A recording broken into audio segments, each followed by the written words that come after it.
Hello আসসালামু আলাইকুম guys. তো আজকে একটা মজাদার ভিডিও আপনাদের সামনে হাজির করলাম। আজকের ভিডিওর টপিক হচ্ছে কিভাবে আপনারা বিকাশ অ্যাকাউন্ট থেকে নগদ অ্যাকাউন্টে টাকা নিতে পারবেন। হ্যাঁ বন্ধুরা, বিকাশ একটা নতুন সেবা চালু করেছে যার মাধ্যমে আপনি বিকাশ থেকে নগদে টাকা ট্রান্সফার করতে পারবেন।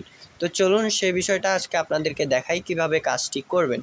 সবার আগে আমি বিকাশ অ্যাপটি ওপেন করছি। ওপেন করার পর আপনার পিন দিয়ে আপনি লগ ইন করে নেবেন। তারপরে এরকম একটা ইন্টারফেস আসবে, ঠিক আছে। তারপরে আপনি একটু নিচে স্ক্রল করে যাবেন আর একটু যাবেন।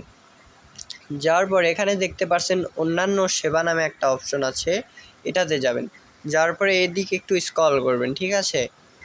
স্ক্রল করবেন, এই যে এখন দেখেন এখানে দেখতে পাচ্ছেন এনপিএসবি নামে একটা সেবা রয়েছে, এটাতে ক্লিক করবেন। এটাতে ক্লিক করার পর এই যে এখানে আরেকটা অপশন আছে, এই যে এটা MFS অ্যাকাউন্ট, এটাতে একটা ক্লিক করবেন। ক্লিক করার পর নিচে এই অপশনে ক্লিক করবেন। তারপরে এই যে বন্ধুরা এখানে দেখতে পাচ্ছেন কয়েকটা অপশন আছে। এই যে দেখতে পাচ্ছেন প্রথমটা ট্যাপ, তারপরটা রকেট, তারপরটা নগদ। আমরা যেহেতু নগদে দেখাবো তো এই জন্য নগদে একটা ট্যাপ দেব। দেওয়ার পরে এখানে দেখতে পাচ্ছেন আপনার ফেস ক্যামটা স্ক্যান করবে, তারা এটা যাচাই করবে, ঠিক আছে। এই জন্য আপনারা যার বিকাশ অ্যাকাউন্ট তারাই কিন্তু মানে ফেসটা এখানে দিতে হবে। এই জন্য আমরা এখানে শুরু করুন এখনই এখানে একটা ক্লিক করব, ঠিক আছে। আমরা ক্লিক করে দিলাম।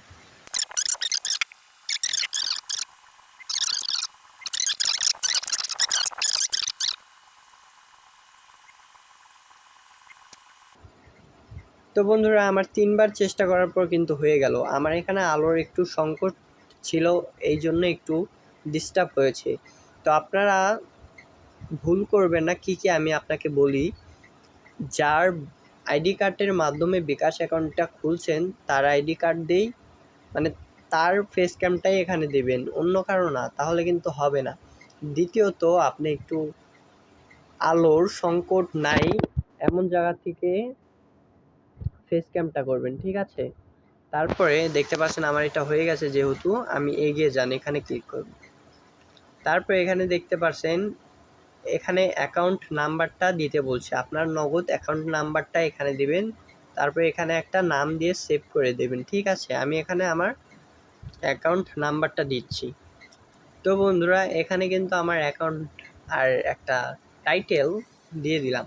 তারপর এখানে নিচ থেকে এগিয়ে যান, এখানে ক্লিক করব। ক্লিক করার পরে এখানে আপনার বিকাশের পিন নাম্বারটি দিয়ে দিবেন। পিন দিয়ে দেওয়ার পরে এখানে একটু ট্যাপ করে ধরে রাখবেন, এই জায়গায় একটু ট্যাপ করে ধরে রাখবেন। বন্ধুরা এখান থেকে কিন্তু কোনো টাকা কাটবে না, এটা শুধুমাত্র আপনার বিকাশ এখানে অ্যাড হয়ে গেল। দেখবেন আপনাকে এখান থেকে বেক করে দিয়েছে। এখন এখানে যদি আপনি আবার ক্লিক করেন, তাহলে দেখতে পাচ্ছেন এখানে আপনার বিকাশ থেকে বিকাশ অ্যাকাউন্টে আপনার নগদ নাম্বারটি অ্যাড হয়ে গেছে। এরপরে এখানে ক্লিক করে আপনি এখানে সর্বনিম্ন 300 থেকে 5,000 টাকা 5,000 টাকা পর্যন্ত আপনি নগদে নিতে পারবেন, ঠিক আছে। এখানে অ্যামাউন্টটি বসে দিয়ে আপনি যেভাবে রেগুলার টাকা পাঠান ওইভাবে পাঠিয়ে দেবেন, তাহলেই কিন্তু আপনার নগদে চলে যাবে টাকা। তো আমার ব্যালেন্স নাই, এই জন্য আমি পাঠাতে পারলাম না, আমি দুঃখিত এই কারণে। আশা করি আপনারা বুঝতে পেরেছেন কিভাবে বিকাশ থেকে নগদে টাকা ট্রান্সফার করতে পারবেন। তো এই ভিডিওটা আপনার কাছে কেমন লাগলো অবশ্যই কমেন্টে বলবেন এবং আমার এই ইউটিউব চ্যানেলটিকে সাবস্ক্রাইব করবেন। আরও এইরকম নতুন নতুন টিপস পেতে আমার সাথেই থাকবেন। চাইলে আপনারা আমার টেলিগ্রামে জয়েন হতে পারেন, ওখানে আমি অনলাইন ইনকাম সম্পর্কে ভিডিও দিয়ে থাকি। আপনার ছোট ছোট মাইক্রো জব করে ওখান থেকে আর্ন করতে পারবেন এবং বিকাশ নগদে পেমেন্টটা নিতে পারবেন। তো ধন্যবাদ, এই ছিল আজকের ভিডিও। আল্লাহ হাফেজ।